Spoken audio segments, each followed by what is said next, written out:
সশস্ত্র বাহিনী পতাকা দিবসকে সামনে রেখে শহীদ সেনাদের ত্যাগ এবং বীরত্বকে স্মরণ করল সৈনিক বোর্ড। প্রতি বছরের মতো এবছরও 7 ডিসেম্বর থেকে শুরু হয়েছে সপ্তাহব্যাপী ফান্ড সংগ্রহ কর্মসূচি। দেশের নিরাপত্তা রক্ষায় জীবন উৎসর্গকারী সৈনিকদের পরিবারের সহায়তার উদ্দেশ্যে পরিচালিত এই উদ্যোগে আজ আগরতলা শহরে ফান্ড সংগ্রহে নামে সৈনিক বোর্ডের সদস্যরা। রবিবার ছুটির দিন থাকায় আজ সোমবার শহরের বিভিন্ন এলাকায় ফান্ড সংগ্রহ অভিযান পরিচালনা করা হয়। সৈনিক বোর্ডের সদস্যদের সঙ্গে ছিলেন এনসিসি ক্যাডেটরাও। পথচারী এবং সাধারণ মানুষের কাছ থেকে স্বেচ্ছায় দান সংগ্রহ করে শহীদ পরিবারদের সহায়তায় তা ব্যবহারের আহ্বান জানানো হয়।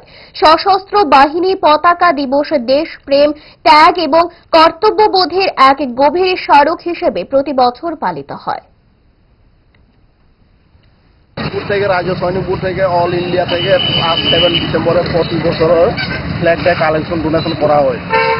এ থেকে আমরা কটা আছে গভর্নরের আপিল, সিএম এর আপিল, পিএম এর আপিল, প্রেসিডেন্টের আপিল, ডিফেন্স মিনিস্টার আপিলও করা পাবো।